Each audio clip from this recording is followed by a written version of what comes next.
She gave me an ultimatum in front of everyone. I didn't answer her. I walked out. If you respect quiet strength and real boundaries, subscribe now and stay with the channel, because what happened next was pure consequence. The night started like every other polished couple event, the kind where people dress up to prove their lives are under control. It was a dinner at her friend's townhouse. Warm lights, a long table, candles, wine, laughter that rose a little too fast whenever a conversation got uncomfortable. Her name was Lauren. We had been together a little over 3 years. We lived together. We shared bills, chores, routines, and those small private jokes that make you think you are building something solid. I had been saving money. Not secretly, not dramatically, just responsibly. I wanted to propose on my own timeline, when it felt right and when it felt like a celebration, not a transaction. I thought she wanted the same thing. I was wrong about the part that mattered. The table was full of couples. People talked about flights they booked, promotions they hated, weddings they attended, and babies they pretended not to envy. Someone across from us, a guy named Trevor, leaned back and smiled like he was about to play a harmless game. "So, what's next for you two?" he asked. "Buying a place? Engagement? The next step?" Everyone smiled at once. The room tilted into that familiar social pressure where you can feel eyes land on your relationship like hands. Lauren didn't look at me first. She didn't squeeze my knee. She didn't let the moment stay light. She set her fork down, wiped her mouth neatly, and said, "Honestly, I've been patient, but I need a decision." Then she turned to me with a calm face that looked practiced. "Either we get engaged this year, or I move on." The silence was immediate. Forks hovered. A glass clinked and then stopped. Someone laughed once, a short, nervous sound that died on impact. I felt people watching my reaction like they were waiting for a punchline. I didn't feel embarrassment first.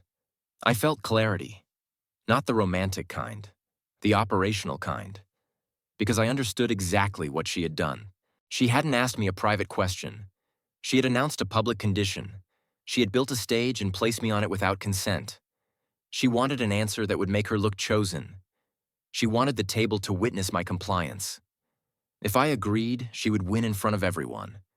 If I hesitated, she would paint me as the problem in front of everyone. Either way, she would control the narrative. I looked at her for a second. Her eyes were steady, not pleading. This wasn't fear. This was strategy. I set my napkin down. I took a sip of water. I placed the glass back on the table carefully. Then I stood up. "Excuse me," I said, voice calm. "I need some air." I did not look around for approval. I did not smile to soften it. I simply stepped away from the table and walked to the back door that led to the small patio.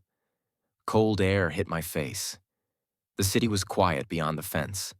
My hands were steady. My heart was quiet. That was how I knew the decision had already been made inside me. A moment later, the door opened behind me. Lauren followed, heels clicking on the stone, face tight with controlled anger. "What was that?" she hissed. "You just embarrassed me." I turned to her and kept my voice level. "No," I said. "You tried to corner me in public. I declined to participate." She rolled her eyes. "Don't be dramatic. I just need clarity." "You don't get clarity by issuing ultimatums in front of an audience," I said. "You get compliance." Her jaw tightened.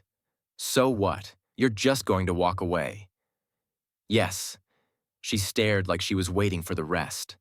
For the apology, for the reassurance, for me to come back inside and make a grand promise so she could feel powerful again.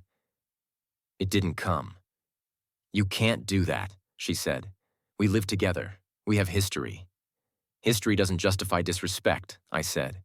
She stepped closer, lowering her voice. "You're making me look crazy." I tilted my head slightly.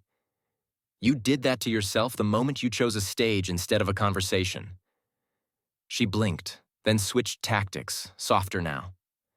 "I'm scared," she said. "I'm tired of waiting. If you loved me, you'd understand." I nodded once. "I understand exactly. You want certainty that you can control. I want commitment that is mutual. Those are not the same thing. She tried to grab my hand. I stepped back. You're really doing this, she whispered, the first hint of panic. I'm ending this, I said. Then I walked back inside. The table was still quiet, everyone pretending to look at their plates. I grabbed my jacket from the chair, nodded politely to the host, and said, "Thanks for dinner. Have a good night." Someone started to speak. I didn't let them. I walked out the front door and closed it behind me without slamming it. Outside, my breath made small clouds. I sat in my car for a minute and let the silence settle. I didn't feel rage. I felt relief, because for the first time in a long time, I wasn't negotiating my worth. I was protecting it. Lauren called within minutes. I let it ring. Then she texted, "What is wrong with you?" Then another, "Come back inside right now." Then another, "You're humiliating me." I didn't reply. I drove to a quiet hotel across town, checked in under my name, and slept 8 straight hours. The next morning, I treated my life like a project. Step 1 was liability. Our lease was in both our names, but I was the primary. I called the property office during my lunch break. I spoke calmly. I asked what the process was to remove my name or end the lease early.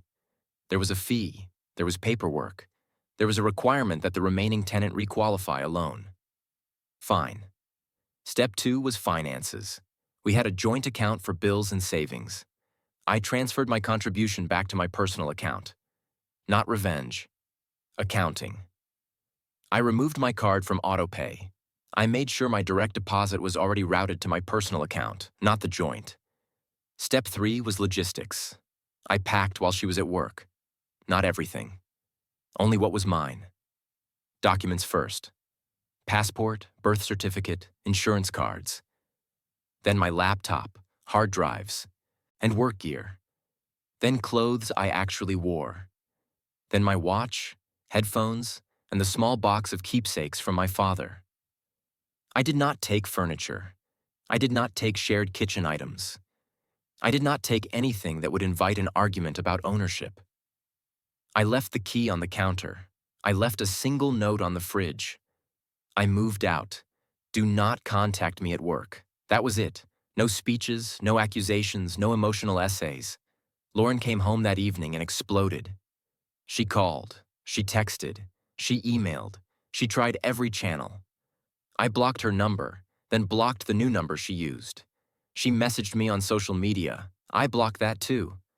Silence is brutal to someone who relies on conversation to reshape reality. The next wave came from friends. Mutual friends. Her friends. People who like to feel involved. One text said, "Dude, you can't just leave like that." Another said, "She just wants a timeline, that's normal." Another said, "You embarrassed her." I replied to exactly one person, Trevor, the guy who asked the question. Simple. She gave me an ultimatum in front of you all. I refused to perform. We're done. After that, I didn't respond again. Within a week, the story she tried to tell started to wobble. Because people remembered what happened. They remembered her tone, the confidence, the way she said it like she was presenting terms. They remembered my face, how I didn't yell, how I didn't insult her, how I just left. Memory is inconvenient when you are trying to rewrite a scene. The pressure she tried to put on me started bouncing back onto her. The host's girlfriend texted me quietly. I didn't know what to say that night, but I'm sorry. That was uncomfortable. Another friend said, "Honestly, that was not the time or place." I didn't celebrate those messages. I didn't need allies. I just needed separation. Meanwhile, the practical consequences arrived, right on schedule. The property office told her she had to requalify a loan. She couldn't, not with her current income. She asked me to co-sign. She asked me to stay on the lease for another month. She asked me to just pay my half until she figured it out. She sent those requests through a friend because she couldn't reach me directly. I said no, not out of spite, out of policy. I had learned the hard way that when someone uses public pressure to control you, private compromise becomes a leash. I found a new apartment 2 weeks later, a clean one-bedroom near my office. Concrete floors, big windows, no shared memories. I bought an air mattress, a desk, and a lamp. The first night there, the quiet felt expensive. Not lonely. Clean. I slept like my nervous system had been holding its breath for years and finally exhaled. 2 months passed. I built routines. Gym in the morning. Work, dinner, reading. I stopped checking my phone for her name. I stopped replaying the dinner. The scene became a fact, not a wound. Then the real test came, because it always does, not when you are angry, but when you are calm. I ran into Lauren at a mutual friend's engagement party. I hadn't planned to go. A coworker dragged me there, and I stayed because I refused to let my past decide my social life. The room was bright and crowded. Music, drinks, smiles, the same kind of stage where she liked to perform. I saw her across the room, laughing with a tight smile. When she spotted me, her face shifted. She walked toward me like she had rehearsed it. She stopped a few feet away. "Hey," she said, too softly, "can we talk?" I looked at her. No anger, no warmth, just distance. "Not here," I said. She swallowed. "I didn't mean to do it like that," she said quickly. "Everyone was pressuring me. My mom keeps asking. My friends keep asking." I panicked. I nodded once. "And you chose to handle your panic by putting me on the spot." She flinched. "I was trying to move us forward," she said. "I was trying to get clarity." I kept my voice calm. "If you wanted clarity, you could have asked me in our kitchen. You wanted leverage." She shook her head. "That's not fair." I leaned slightly closer. Not intimate, just precise. Fair isn't the standard. Respect is. Her eyes watered. "I love you," she said, like the words were a key. I paused. "I believe you feel something," I said. "But love that needs an audience to force a decision is not love I can trust." She tried again, voice trembling. "So that's it. You just walk away." I nodded. "That's it." Her face hardened. "You always avoid conflict," she snapped, trying to regain power. I smiled once, small. "No, I avoid manipulation." Then I turned away and rejoined the conversation with my coworker. I didn't watch her reaction. I didn't need to. A month later, I heard she had moved into a smaller place with a roommate. The timeline she demanded so publicly suddenly became irrelevant when reality arrived. She had to sell some furniture. She had to cut spending. She stopped posting perfect couple photos. The world didn't punish her. It simply stopped rewarding her performance. And that was the consequence she never planned for. People ask me if I ever regretted leaving that night. If I ever wondered if I should have just promised her what she wanted. The answer is no. Because an ultimatum given in public isn't about building a future. It's about winning a moment. And if you give someone a ring because they forced your hand under spotlights, you don't get love. You get a contract written in pressure. I did not want that life. I wanted a partnership where problems are handled privately, not performed. Where commitment grows, not demanded. Where a question is asked with care, not thrown like a weapon in front of witnesses. I learned something else too. People think strength looks like speeches, arguments, big gestures. It doesn't. Sometimes the strongest move is refusing to play. Sometimes the strongest answer is silence followed by action. Lauren wanted me to prove myself publicly. She wanted me to make a promise with people watching so she could feel chosen. Instead, I chose myself with no one watching. And that choice lasted longer than any applause. So if someone ever forces you into a decision in front of others, understand what it really is. It's not romance. It's control. Don't negotiate under spotlights. Don't bargain for your dignity. Don't answer on their stage. Stand up.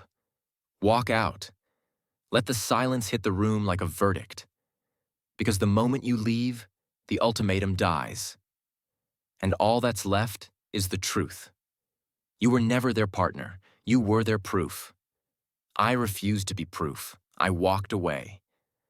The next few weeks were where the real story happened. Not because of romance, but because of how people react when they lose control of you. Lauren tried to turn my exit into a lesson for me. She told people I was afraid of commitment. She told people I had wasted her time. She told people I was cold. The funny part was that she had never described me as cold when I was paying bills, fixing the sink, planning holidays, and making sure her life was easier. Cold only became her word when warmth stopped being available on demand. One Saturday morning, I got a voicemail from her father. We had always been polite, the kind of relationship where you talk about sports and weather and pretend you aren't evaluating each other.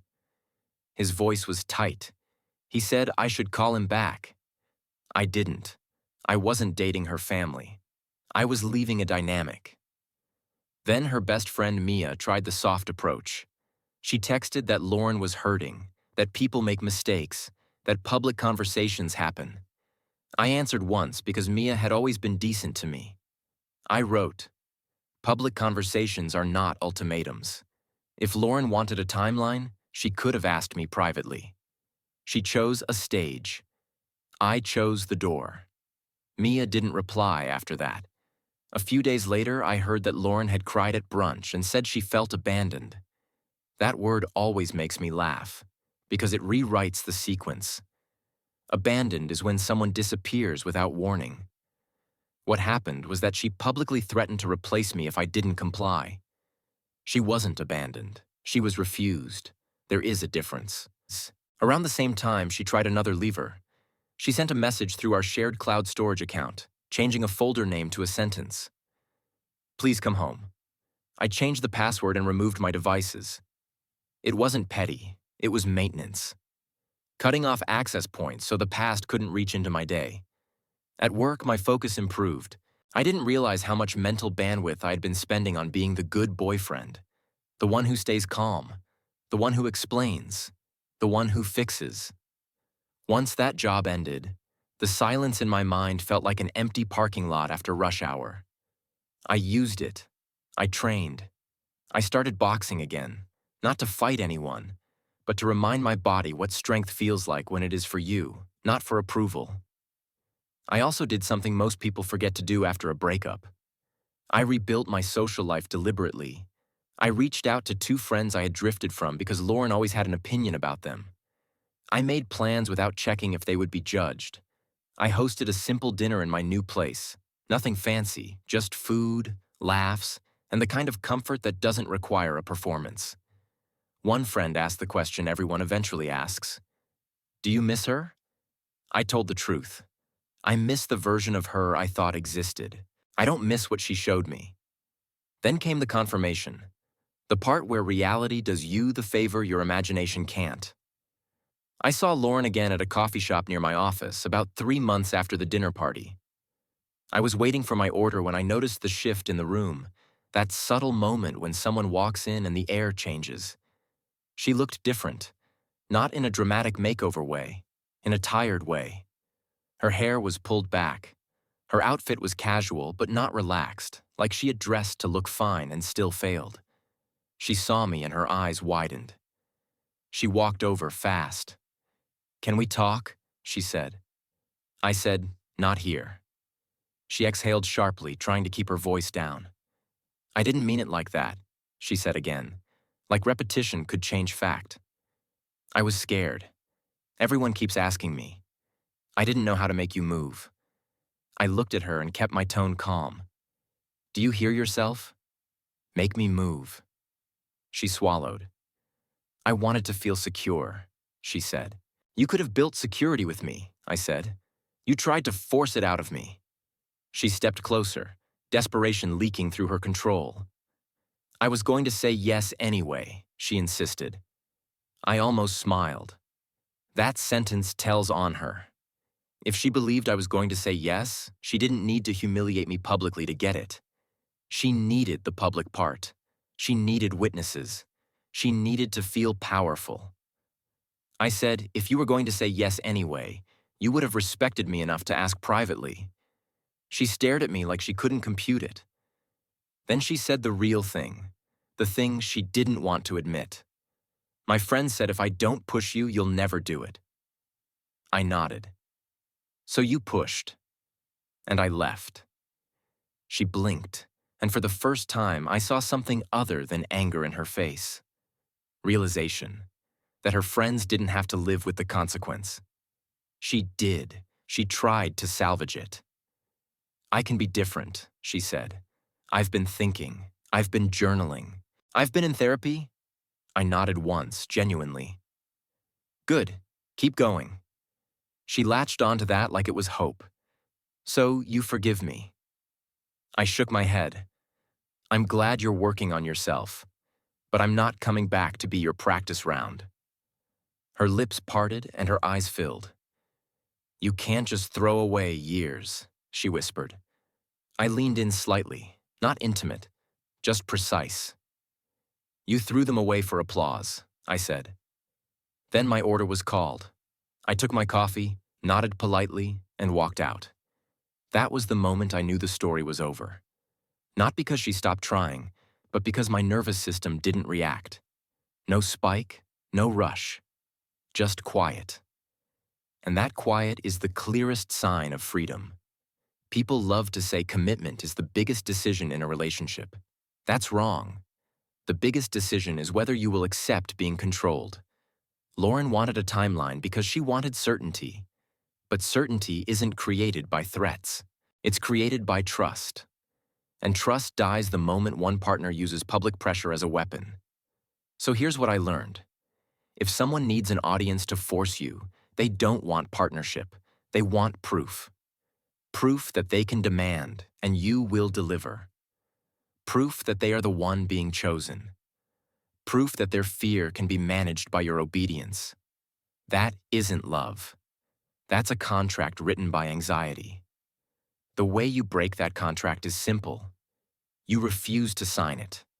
You do not argue on their stage. You do not defend yourself under their spotlight.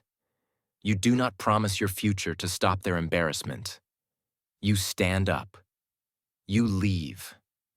And you let the room sit in the silence you created. Because the silence is the verdict.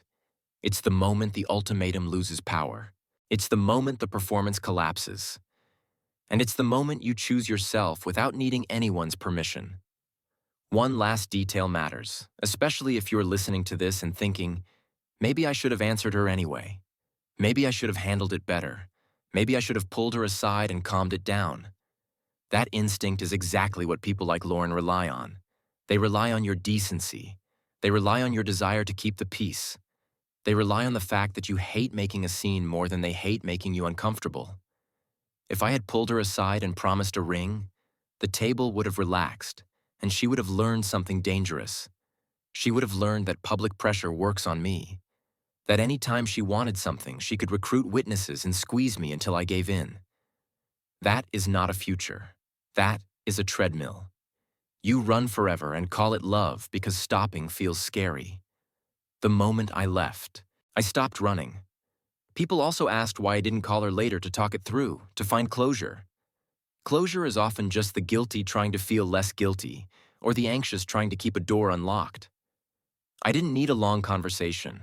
I had the truth. She tried to control me publicly. I refused. That is closure. Everything after was just her trying to renegotiate the terms. The funny part is that when you stop playing, life moves fast. 6 months after the dinner party, I got a promotion that required travel. I went to another city for a week, worked long days, ate alone, slept well, and realized I liked my own company. A year later, I was dating someone new. Not because I needed to prove anything, but because I finally had space for a relationship that didn't feel like a negotiation. The first time we had a hard conversation, it happened in private, in the kitchen, with respect. No audience, no threats. Just two adults deciding what they wanted. That was when I understood how abnormal my old dynamic had been. If you take anything from this, take it simple. When someone gives you an ultimatum in front of other people, they are not asking for love. They are asking for surrender. The best answer to surrender is not a counterattack. It's an exit. Quiet, clean, final, and worth every ounce of discomfort it creates in the room.